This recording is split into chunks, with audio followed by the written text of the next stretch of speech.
Olá, vamos começar hoje com um assunto que é, sem exagero, a base de toda gramática para concurso. Se a meta é entender de verdade como a banca pensa, como ela monta as questões, então essa análise sobre classes de palavras é o ponto de partida. Não tem como fugir. Aí talvez surja a pergunta: mas por que um tema aparentemente tão básico pode definir uma aprovação? A resposta é bem direta, porque a banca não está testando isso por acaso. Ela usa esse assunto como uma verdadeira peneira, um filtro para separar quem realmente entende a estrutura da língua de quem só decorou regras. Então, vamos mergulhar nisso. Entender a classe de uma palavra não é só teoria, não é preencher linguiça, é pura necessidade estratégica.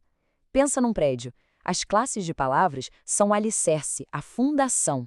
Se essa base não estiver sólida, todo o resto, concordância, regência, crase, tudo desmorona. E olha só a lógica da banca aqui. As classes de palavras são o esqueleto da frase. É isso que organiza a informação, que define quem tem que concordar com quem.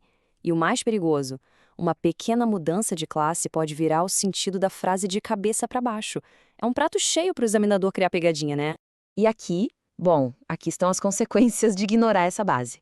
Não saber identificar a classe de uma palavra causa um efeito dominó. Erro em concordância, erro em regência, erro em crase e até na interpretação do texto. É basicamente entregar de bandeja para a banca aqueles pontos que deveriam estar no bolso garantidos. Certo. Agora que a gente já entendeu a importância do assunto, vamos conhecer os personagens principais dessa história. O foco aqui é aprender a reconhecer quem dá nome, quem dá característica e quem mostra a ação. É bem mais intuitivo do que parece. Vamos ver? Começando pelo começo. O mais fundamental de todos, o substantivo. Pensa nele de um jeito bem simples. É a palavra que dá nome às coisas. Se algo existe e tem um nome, pronto, esse nome é um substantivo. Fim de papo. Olha os exemplos: concurso, justiça, cargo. São nomes, certo? Um nome de um evento, um nome de uma ideia abstrata e um nome de uma posição. É exatamente isso que a banca quer que a gente identifique. A palavra que é o centro, o núcleo da ideia. Agora, coladinho no substantivo, vem o melhor amigo dele, o adjetivo. A função do adjetivo é uma só, bem específica: dar uma qualidade, uma característica para um substantivo. Ele não vive sozinho, sabe? Ele está sempre ali grudado em um nome.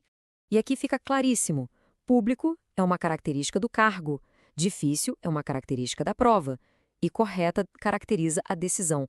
O adjetivo serve para isso, para especificar, para dar um detalhe a mais sobre o substantivo. Vamos para o coração da oração, o verbo.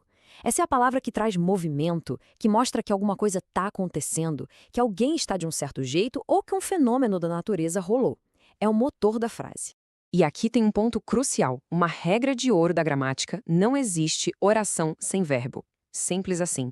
E justamente por ser tão fundamental, as bancas adoram, simplesmente adoram criar questões que testam se a gente sabe reconhecer um verbo e tudo que ele implica na estrutura da frase. Ah, aqui temos uma dupla que causa muita confusão: adjetivo e advérbio. Mas a diferença é lógica, olha só. O adjetivo, lembra? Ele se liga a um nome, ao substantivo.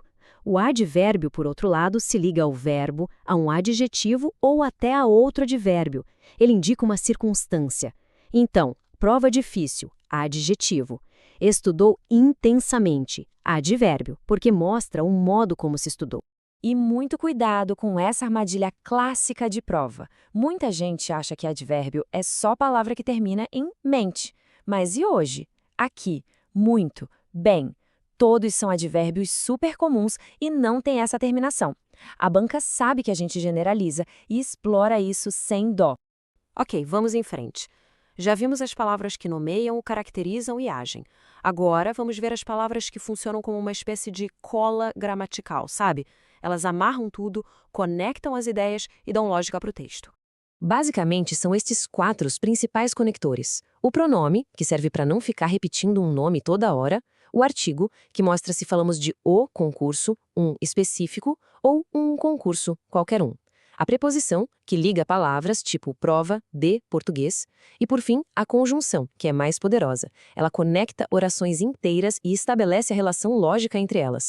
Tudo bem, A gente já viu a teoria básica, mas na hora H, na prova, como isso aparece? É aqui que a gente separa a teoria da prática de concurso. Vamos entender o raciocínio por trás das questões que são cobradas. Se tem uma coisa, uma única regra de ouro para levar daqui hoje, é esta. Nunca, mas nunca mesmo, analise uma palavra sozinha, isolada. A classe de uma palavra é definida pelo trabalho que ela faz dentro da frase.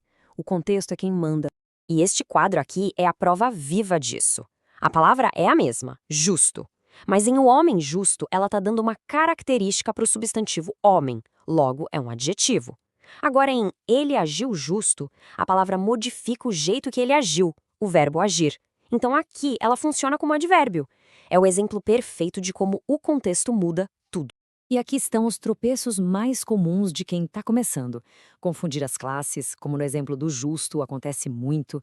Analisar a palavra fora da frase, como a gente acabou de ver, é fatal. E às vezes não reconhecer uma forma verbal, um particípio, por exemplo, também leva ao erro. Foco total para não cair nessas. Certo. Então, como não cair nessas armadilhas?